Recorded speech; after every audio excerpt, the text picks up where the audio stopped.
Vidyasahithi audio ബുക്കിൻ്റെ പുതിയ എപ്പിസോഡിലേക്ക് എല്ലാവർക്കും സ്വാഗതം. ശ്രീമതി ബിന്ദു ദേവരാജ് എഴുതിയ കവിത വിടരാൻ കൊതിച്ച മൊട്ട്. ആലപിക്കുന്നത് ശ്രീ ദേവരാജ്. ഇന്നുമോർക്കുന്നു ഞാൻ സഖി നിൻമുഖം, ആദ്യമായി കണ്ടതും നീ പുഞ്ചിരിച്ചതും. നിൻ യാതനകൾ, നിൻ ജീവിത കഥനങ്ങൾ, മുൾ നിറഞ്ഞ നിൻ ജീവിത പാതകൾ, നിന്നാശകൾ നിരാശകൾ മോഹഭംഗങ്ങളും വീർപ്പടക്കി ഞാൻ കേട്ടതുമോർക്കുന്നു. ആരു തുണയേകുമെനിക്കിനി എന്ന നിൻ ചോദ്യം കേൾക്കേ, നിൻ മോഹം കാൺകേ പ്രാർത്ഥിച്ചിരുന്നു ഞാൻ മൗനമായെപ്പോഴും. നിനക്കൊരു നല്ല ദാമ്പത്യ ജീവിതം കിട്ടുവാൻ മുൾ നിറഞ്ഞ നിൻ ജീവിത വീതിയിൽ ഒരു കൈത്താങ്ങു നീ തേടി നടക്കവേ. ഒന്നിനു പിറകെ ഒന്നായി സൗഭാഗ്യങ്ങൾ നിൻ വഴിത്താരയിൽ വന്നു ഭവിക്കവേ. പുഞ്ചിരിക്കും അധരങ്ങൾ നിൻ മുഖ സൗന്ദര്യം പത്തിരട്ടിയായി മാറ്റിയോ.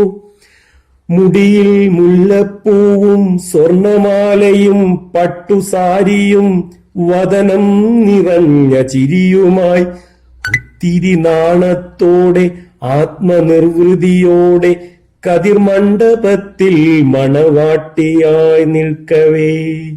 നിൻ മുഖം പൂർണേന്ദു പോലെ വിളങ്ങിയോ. ഒരു വലിയ മോഹത്തിൻ സുന്ദര സ്വപ്നത്തിൻ ചിറകുകൾ നിന്നിൽ മുളച്ചതറിഞ്ഞു ഞാൻ. ഇന്നുമോർക്കുന്നു ഞാൻ നിന്നുദരത്തിലൊരു കൊച്ചു ജീവനുണ്ടെന്നു നീ ചൊന്ന നാൾ.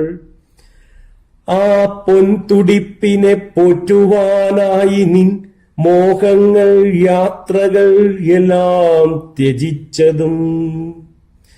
ഭക്ഷണമില്ലാതെ എണീക്കുവാനാകാതെ ആശുപത്രിക്കുള്ളിൽ നാളുകൾ നീക്കവേ. വാടിയതില്ല നിൻ വദനമൊരിക്കലും, ഒരു ശുഭപ്രതീക്ഷ നിന്നുള്ളിലുണ്ടാം.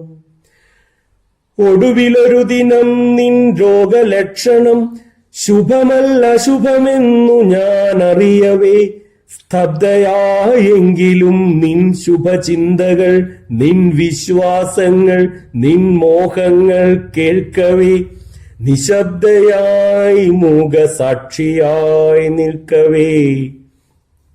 നിന്നെ കാർന്നു തിന്നുന്നൊരാ ഭീകരൻ വൈകി വന്ന വസന്തത്തിൽ കുരുത്തൊരീ കുഞ്ഞുമൊട്ടിനെ വാട്ടിക്കളയുമോ.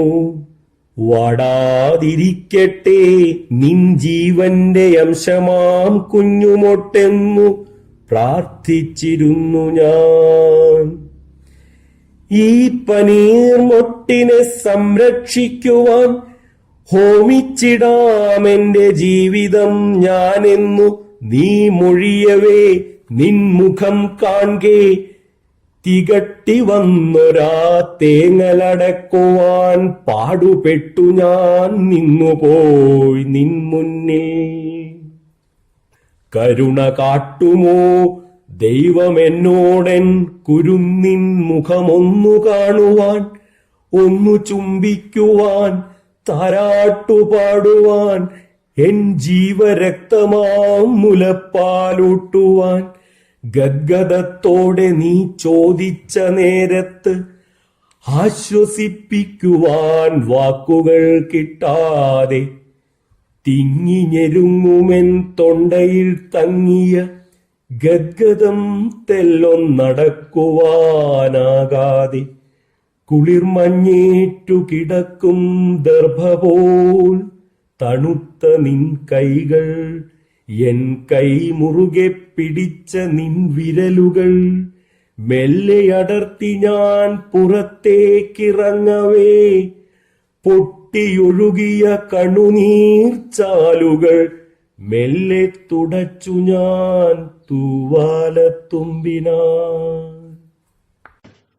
ഒടുവിലൊരു ദിനം നിൻ ക്ഷീണ കാരണം രക്തകോശങ്ങൾ കാർന്നു തിന്നിടുന്ന അർബുദമെന്നു നീ തിരിച്ചറിഞ്ഞതും ആരെയും കാണാതെ ആരോടും മിണ്ടാതെ നീ നിന്നിലേക്കായി ഒതുങ്ങി ജീവിച്ചതും നിന്നുദരത്തിൽ വന്നു കിളിർത്തൊരാ കുഞ്ഞു ജീവനെ സംരക്ഷിക്കുവാൻ ഭിഷഗ്വരനോടു നീ കെഞ്ചിപ്പറഞ്ഞതും തരില്ല ഞാനീ കുഞ്ഞു ജീവനെ, ഇതു വിട്ടു വേണ്ടെനിക്കൊരു ജീവിതം എന്നു ശഠിച്ചതും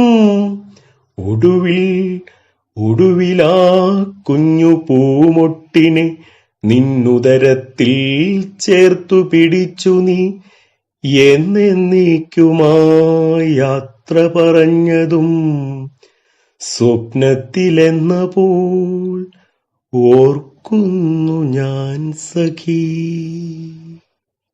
ചന്ദനത്തിരിമണം നിറഞ്ഞ നിൻ ഗേഹത്തിൽ നിറഞ്ഞു കത്തും നിലവിളക്കിൻ മുന്നിൽ നിറവയറുമായി ശാന്തയായി സ്വസ്ഥയായി അടഞ്ഞ മിഴിയുമായി നീ കിടക്കവേ പൊട്ടിക്കരഞ്ഞു തളർന്ന നിന്നമ്മയെ കേവലമാറുമാസത്തെ ദാമ്പത്യത്തിനോർമ്മയിൽ ഒരായുസ്സിന്റെ ദുഃഖവും പേറി പൊട്ടിത്തകർന്നു നിൽക്കും നിന്നാഥനെ ആശ്വസിപ്പിക്കുവാൻ വാക്കുകൾ കിട്ടാതെ സ്തബ്ധരായി നിന്നു ഞങ്ങൾ നിൻ സുഹൃത്തുക്കൾ.